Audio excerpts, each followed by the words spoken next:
Yeah, it's the Weege Show here, brought to you by Race Tech.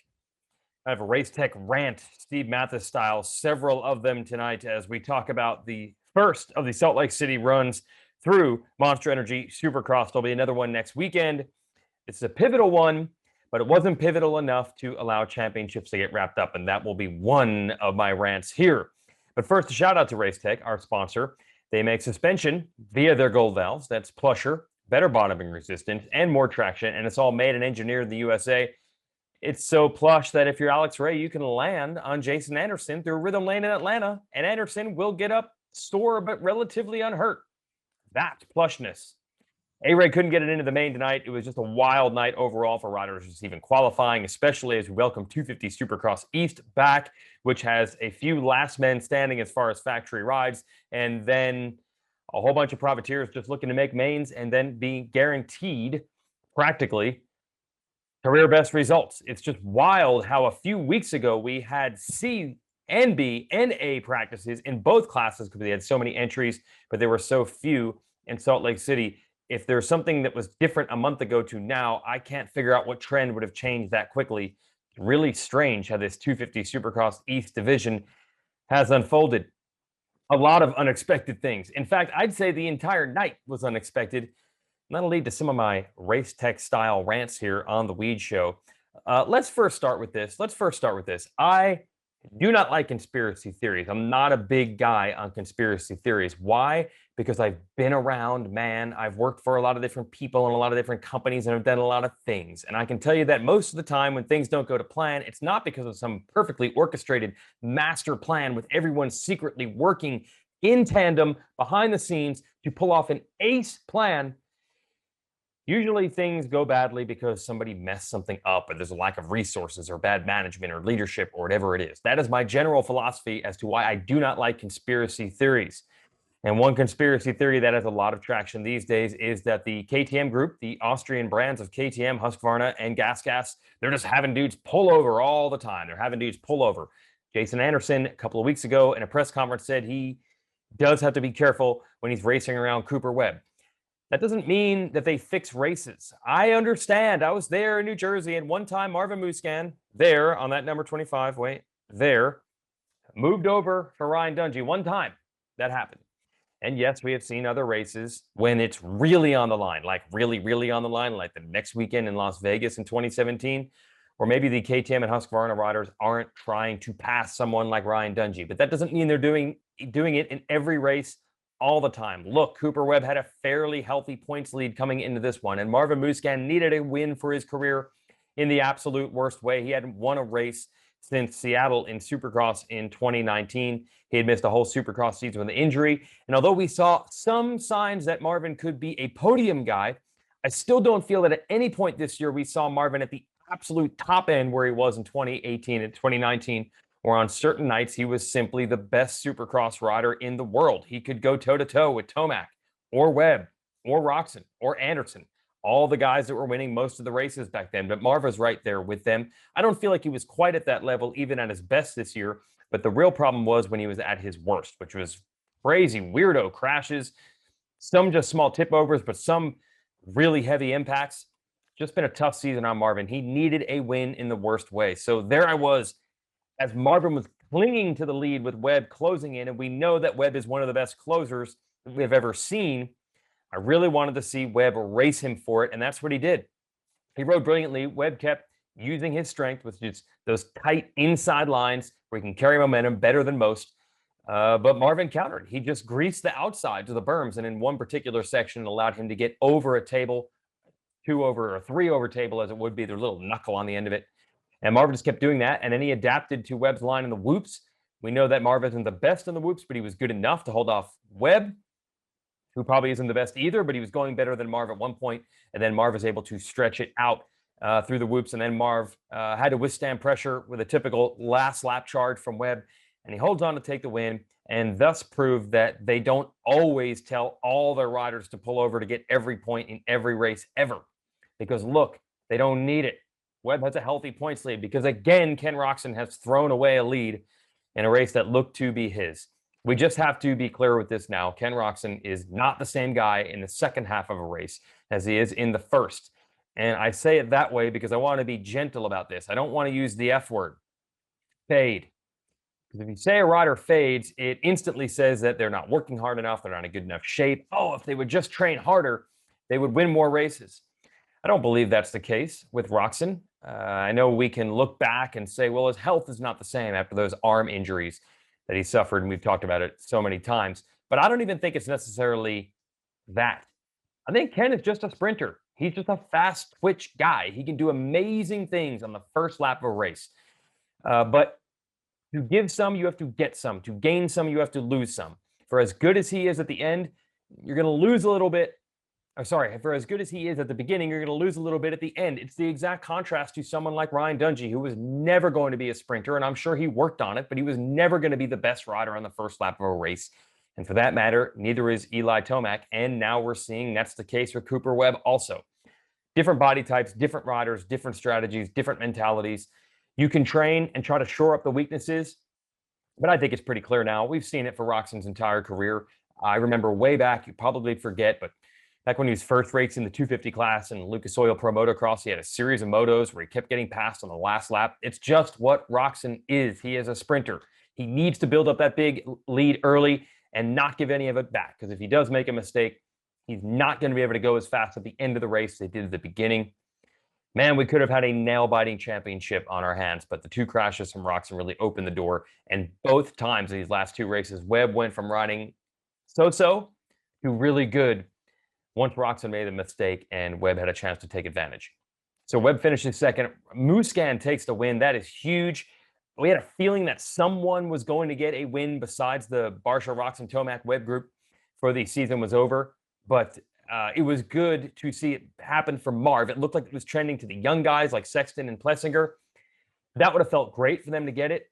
But for Marv, who had seen the heights and had gone down to the bottom for a while and didn't even race, man, that had to feel really, really good for him.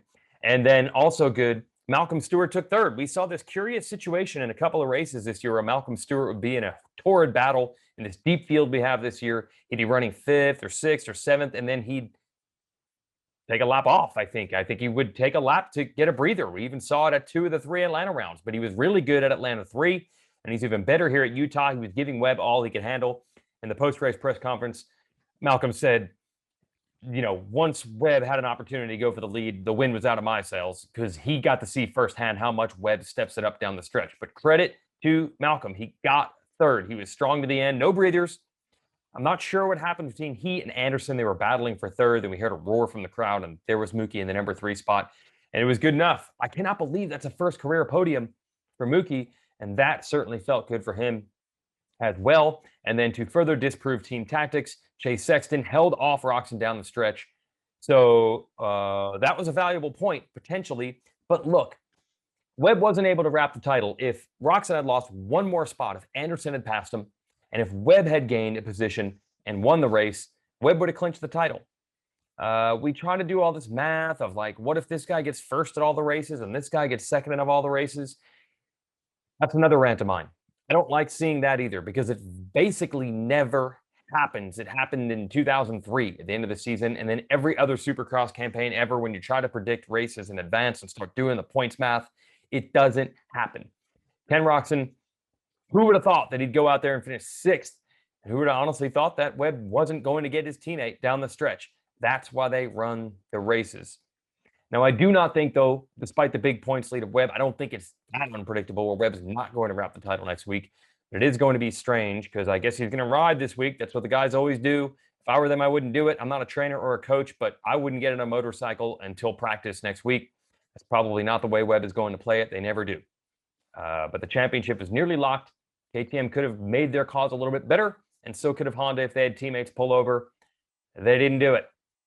Now let's move to the 250 class. Christian Craig. This is Christian Craig, man. Oh, like I said, I got to say that Roczen's not as good in the second half of races. We have to say this is the deal with Craig. He has amazing style and talent and skill and looks like one of the best dirt bike riders out there until he's not. Until something inexplicably happens. It's usually a crash. And there it was. In the final practice session, he blitz whoops and went right by his title rival and teammate, Colt Nichols. I don't know if he's making a statement or I don't know if he's just riding his pace, which is extremely fast. But then 2 laps later, he crashed and he sailed off the motorcycle in a rhythm lane, which is usually bad, but he almost got lucky. He actually got over the downside of a jump with his body, but he just caught his leg. It was bad. He didn't even attempt to get back on the motorcycle, which is never a good sign, you know, because adrenaline is usually flowing at that point and they can kind of do superhuman things. He didn't even attempt to do that. He did attempt to line up for the heat race, but it wasn't there. He couldn't go. And now we hear that he has a broken fibula and a sprained ankle. He'll get a more accurate medical report when he gets home. His season is done. He's been mathematically eliminated from the title. It was so good for Craig at the beginning of the year. Remember the tears of joy when he won in Houston. You just never know how these things are going to go. And with that, it seemed obvious that Colt Nichols was going to win the title. Who is even doing the math on Joe Shimoda? Shout out to one man who did. That's a teammate here at Racer X, Mitch Kendra. He put together the championship scenarios as a breaking news on Friday, and he did put Shimoda's name in the list. 28 points down. But Shimoda was going to need to beat Colt Nichols on this night to stave off championship elimination. And what were the odds of that? Nichols has pretty much beaten him every time they've raced this year. But again, you can't count the points until they drop the gate. And there it is. Joe Shimoda, not a good starter, gets a good start. And Craig, on a super fast bike at altitude against 17 privateers, gets a terrible start. Nichols was way back. And Nichols admitted the emotion of seeing his teammate Craig go out. That was the full focus for 10 weeks. These guys thinking about each other. Monster Energy put together this big hype video about teammates battling for a title. Once that script was thrown in the fire and burned, it just affected Nichols in a different way. And he admitted he probably just couldn't get in the headspace that he needed. Then he blew the start, and then he wasn't good in the first couple of laps. And he was nowhere to be seen early on. Shimoda was under pressure from Michael Moseman. Now, if you remember back 10 weeks ago, Moseman was looking good in practice, and then he flipped another rider and broke his hand. I think that might have been on Moseman's mind a bit much because he kept showing Shimoda a wheel, but he wouldn't take that last 10% of aggression. It looked like he wanted to let the race come to him. Be patient. Don't blow this. Don't tip over. Don't run into anybody. Well, he waited too long. After what appeared to be about a dozen pass attempts, suddenly Jet Lawrence from third started rolling up on Moseman. He made the move on Moseman. Moseman tried to get him back. To me, it didn't look like an aggressive attempt from Moseman, but Lawrence felt differently. He actually flipped Moseman off over the finish line jump and then went on a rant in the press conference saying that he's a dumb rider and he tried to T-bone me. And then it went from bad to worse for Moseman. Nichols caught him. Moseman went off the track, crashed on a triple, held on for fourth. What could have been a win for Moseman ended up not even with a podium finish. Lawrence ran it in on Shimoda, but credit to Shimoda. He is a consistent guy. He didn't make mistakes under pressure and when dealing with lap traffic, and he held on to take the win. I don't think anyone had Joe Shimoda takes the win to stave off championship elimination while Christian Craig is out and the bingo card this weekend. But that's why they run the races. Now, it would basically take a win and not going to the main for Shimoda to win this title next weekend, and that's a Dave Coombs East-West showdown, so the double stack of talent means even the win for Shimoda is going to be difficult. He could get it. He's proven that he could get it, but really it's just about getting that first win. I don't know if the title math really matters that much for Shimoda, although as I say that, remember how we talked about never count the points until they're over. But good for Shimoda in a season that has just been chock full of first-year winners in the 250 class.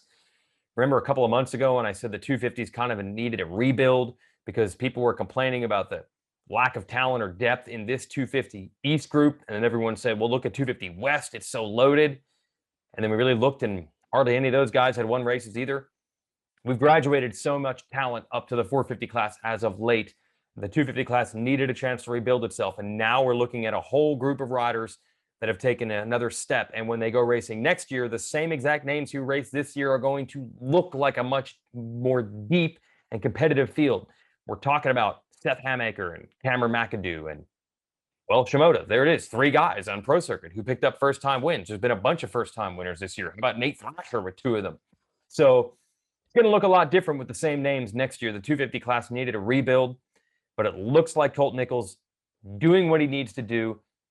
He says he's going to ride one day this week. Again, I wouldn't recommend that, but he's in a prime position. And Nichols was bummed that he didn't wrap it up, but he put a smart and happy look on it said, look, if you had told me that I was going to leave today with a big points lead like this, I would take it. He was expecting me to go down to the wire with Craig. So those are my rants. Don't count the points. Don't assume anyone's going to finish anywhere. Don't assume teammates are going to pull over for each other. And also, make sure that you have a good quality flash card in your GoPro, because when you have a watch party with Phil Nicoletti and you want some raw, unfiltered Phil, you want that card to not break. All right, special Weege Show here. Don't talk about what you were just talking about before we turned it on. Yeah, to make sure that part's edited out. We decided at round 16 to finally have a watch party here in North Carolina starring Phil Nicoletti, and this is Sheetmetal Ben. Yeah, that's all I got. I had to do it from my office. It would have been so good. Now Phil's planning on booking flights to Salt Lake City next weekend because he wants to be part of the Nichols and Cooper Webb championship parties. I hope we didn't just hex it right there by counting the points before they've actually been counted.